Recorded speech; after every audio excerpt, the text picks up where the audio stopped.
जय श्री कृष्ण बच्चों। आइए आज आप लोगों को कक्षा 12 का जो चैप्टर सेकंड है पुष्पी पौधों में लैंगिक जनन sexual reproduction in flowering plant, उस चैप्टर को रिवाइज करवाते हैं।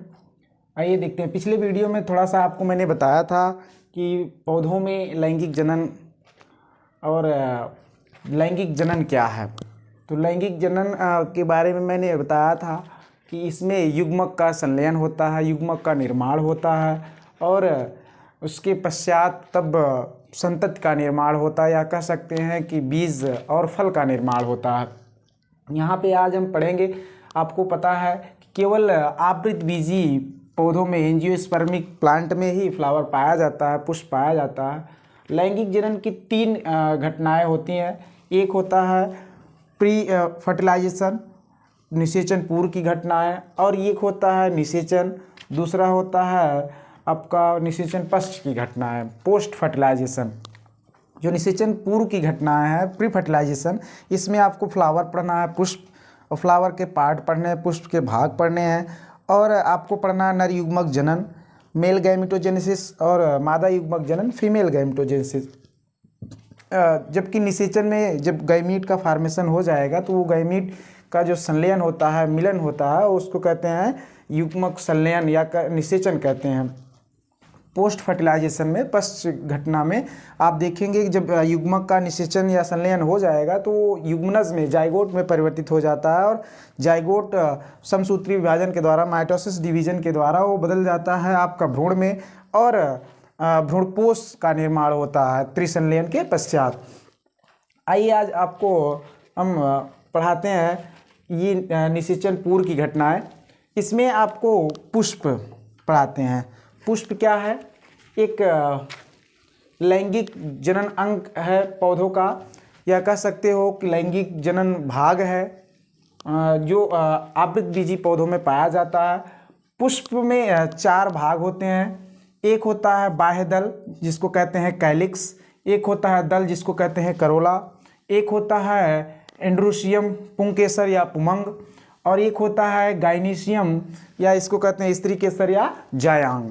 तो जो पुष्प के कैलिक्स और करोला हैं, बाह्य दल और दल जो हैं, ये आपके एक्सेसरी अंग हैं, या कह सकते हो इनको कि अनावश्यक या कम महत्वपूर्ण अंग हैं। जबकि जो एंड्रोशियम पुमंग या पुंकेसर है और गाइनीशियम स्त्री केसर या जायांग है, वो नेसेसरी आर्गन है। बिना इनके पुष्प का कोई अस्तित्व नहीं होता है।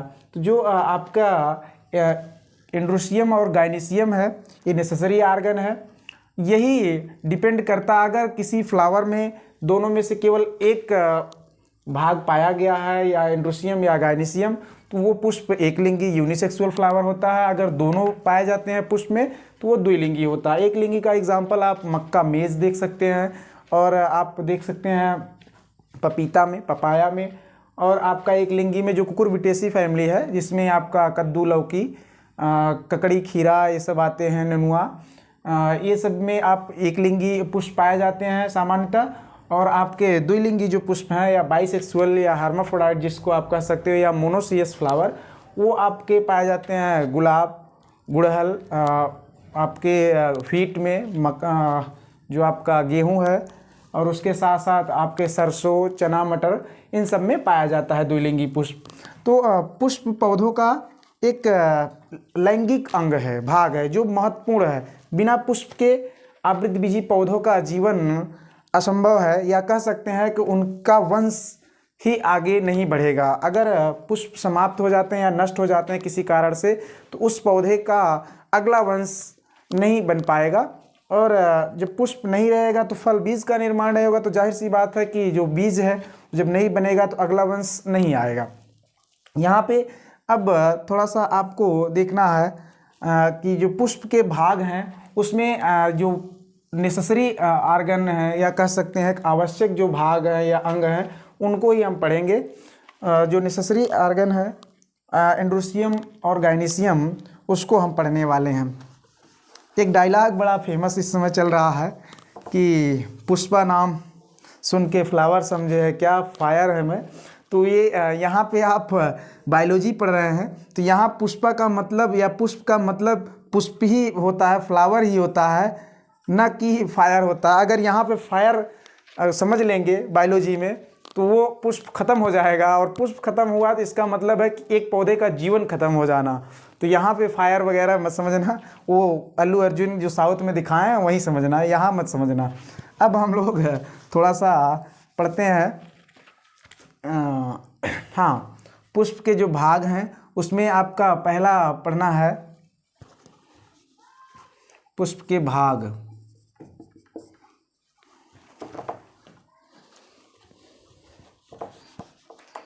पुष्प के भाग में पहला है बाह्य दल, दूसरा है दल, तीसरा है पुमंग या पुंकेसर, चौथा है आपका स्त्री केसर,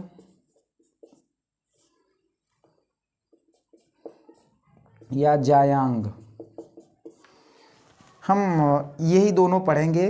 ये बाह्य दल जो होता है वो ग्रीन कलर का होता है, ये सपोर्टिव पार्ट होता है। दल जो है ये कलरफुल होता है, रंगीन होता है। ये पॉलिनेशन, परागण वगैरह में मदद करता है, अट्रैक्शन में, ताकि हम आप और कीट जो हैं इंसेक्ट वगैरह ये अट्रैक्ट हो सके, उसके प्रति आकर्षित हो सके और उसको पॉलिनेशन में मदद कर सके, परागण में।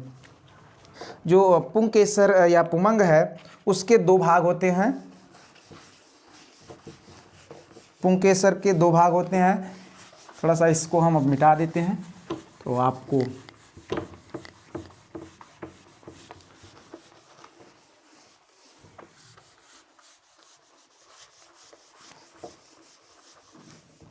हाँ, इधर देखिए, पुमंग या पुंकेसर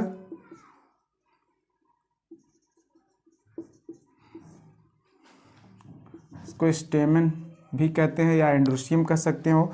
एंड्रोसियम जो होता है वो ग्रुप ऑफ स्टेमन होता है, पुंकेसर का समूह होता है जो पुमंग या कह सकते हो एंड्रोसियम।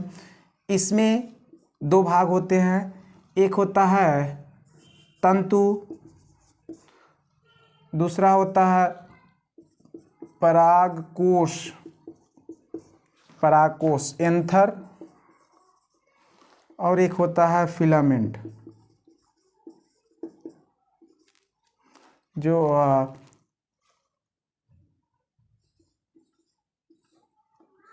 लाइट भी चली गई, ये आपका है एंथर, ये है आपका फिलामेंट।